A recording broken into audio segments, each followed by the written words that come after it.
Hello everyone. आज का हमारा जो ये टॉपिक है ये 9th और 11th क्लास के लिए होगा। हमारा जो 9th और 11th क्लास में जो टॉपिक चल रहा है वो अपवाद अंतर का चल रहा है और अपवाद अंतर में ये आखिरी टॉपिक है, उसके बाद ये लेसन कंप्लीट हो जाएगा। इसके अंदर छोटा सा टॉपिक दे रखा है नदियों का अर्थव्यवस्था में महत्व और नदी प्रदूषण के बारे में इसमें हम डिस्कस करेंगे। मैं आशा करता हूं कि आप सब ठीक होंगे। तो देखिए इसके अंदर क्या पढ़ना है हमें, नदियों का अर्थव्यवस्था में क्या महत्व है। तो सबसे पहले मैं बता देता हूं आप लोगों को, नदियों के अंदर जो जल है वो एक प्राकृतिक संसाधन है, प्राकृतिक संसाधन का एक हिस्सा है ये, ठीक है। और बात करें हम नदियों में के बारे में, सभ्यता की, प्राचीन सभ्यता की जब हम बात करते हैं तो प्राचीन से प्राचीन सभ्यता कहां पर बसी हुई है, किसी ना किसी नदी घाटी के साथ में बसी हुई है। काफी नदियों के साथ में बड़े बड़े शहर, बड़े बड़े नगर बसे हुए हैं जो आज भी हैं और पहले से ये चले आ रहे हैं, ठीक है। और ये इन्हीं से हमें अनुमान लगा सकते हैं कि नदी जो है किसी भी देश की अर्थव्यवस्था में कितना योगदान देती है, क्योंकि पहले जो कोई भी नगर बसाया जाता था वो नदियों के नजदीक बसाया जाता था, क्योंकि व्यापारिक उद्देश्य से लगा लीजिए या फिर वहां पर कृषि में सिंचाई के उद्देश्य से लगा लीजिए या फिर जल की पूर्ति के लिए लगा लीजिए, सारा का सारा कार्य जो है नदियों के द्वारा ही संभव हुआ है। तो इसीलिए ये जो है अर्थव्यवस्था में बहुत अधिक महत्व रखते हैं, क्योंकि जितने भी मानवीय कार्यकलाप है ना, मनुष्य के द्वारा होने वाले जितने भी कार्य हैं वे सारे के सारे इन नदियों के द्वारा ही संभव हो पाते हैं, ठीक है। और खास करके हमारे जैसे देश जिसकी अधिकतर जनसंख्या की जो आजीविका है वो कृषि के ऊपर निर्भर करती है, उस देश में सिंचाई का बड़ा महत्व है और वहां पर उत्पादन भी कृषि से अधिक होता है। तो इसीलिए सिंचाई कहां से होती है, नदियों के द्वारा होती है। तो नदी जो है हमारे देश में काफी बड़ा महत्व रखती है अर्थव्यवस्था के अंदर में।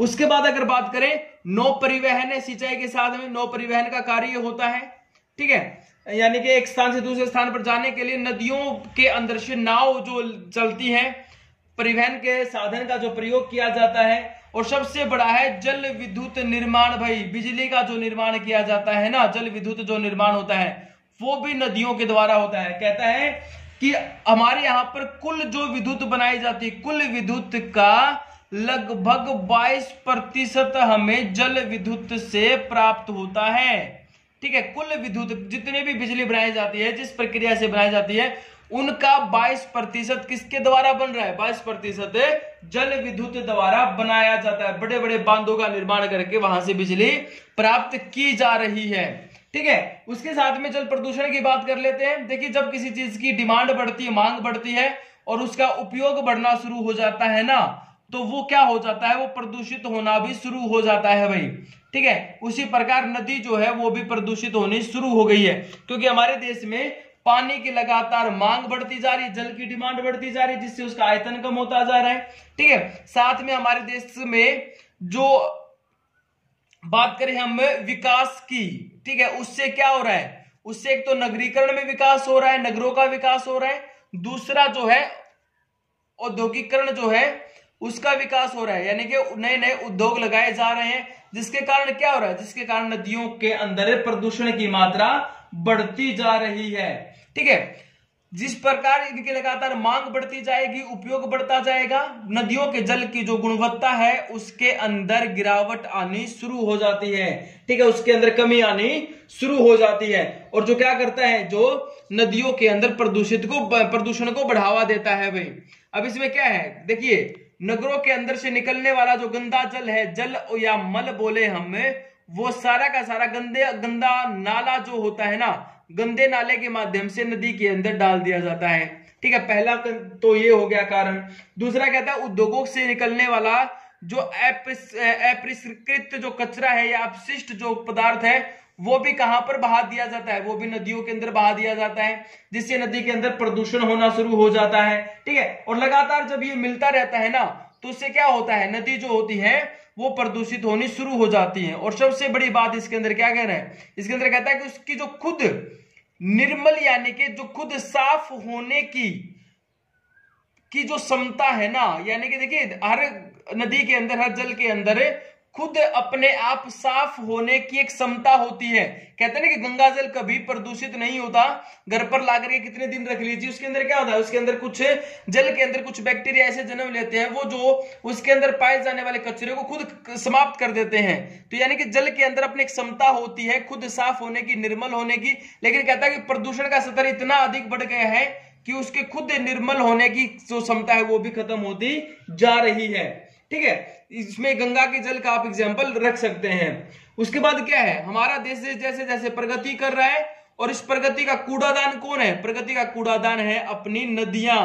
क्योंकि प्रत्येक शहर, जितने भी शहर नदियों के किनारे पर बसे हुए हैं, उनके लगभग हम कहेंगे 20 किलोमीटर के आसपास का जो क्षेत्र है, उनका सारा का सारा कचरा कहां पर आ रहा है, वो सारा का सारा कचरा नदियों के अंदर डाला जा रहा है, नदियों के अंदर पहुंच रहा है।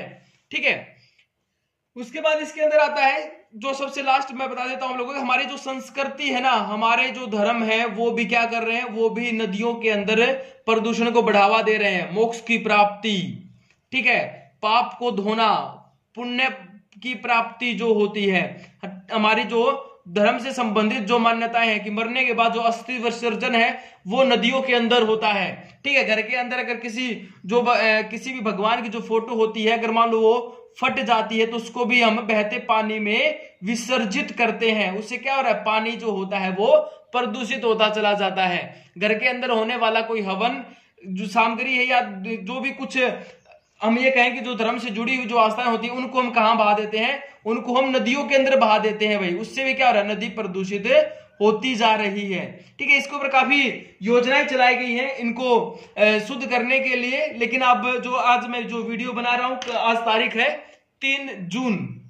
ठीक है, 3 जून को अगर हम बात करें तो ये जो अभी जो हमारा देश चल रहा है वो कोरोना से पीड़ित चल रहा है और सब कुछ जो है बैन है। तो देखिए इसमें क्या हुआ, इसके अंदर सारी एक्टिविटी रुक गई है। नगरीकरण के अंदर में नगरों के अंदर से निकलने वाला जो मल है वो भी कम होता जा रहा है, उद्योग धंधे भी बंद हो गए हैं। ठीक है, उसके साथ में जो मोक्ष की प्राप्ति के लिए या फिर जाने वाले जो लोग हैं, इनकी संख्या भी कम हो गई है। तो इसलिए कहते हैं कि गंगा और यमुना का जो जल है ना, वो अपने आप साफ होने लग गया है। यानी कि प्रकृति को समय चाहिए भाई साफ होने के लिए, इससे अच्छा एग्जाम्पल हमारे पास कुछ नहीं होगा। ठीक है, प्रकृति ने खुद समय दिया है इसको साफ करने के लिए, और देखिए गंगा और यमुना का जो जल है वो साफ हो गया। तो इसलिए हमें यहाँ पर अगर हम इसको आगे लिखें तो क्या लिखेंगे कि नदी का जो प्रदूषण है उसको हम जागरूकता के माध्यम से कम कर सकते हैं। तो इसके साथ हमारा जो आज का टॉपिक है वो कंप्लीट होता है, और साथ में जो लेसन है हमारा अपवाद तंत्र वाला वो भी कंप्लीट होता है। मैं उम्मीद करता हूं कि आप लोगों को ये वीडियो समझ में आ गई होगी। Thank you.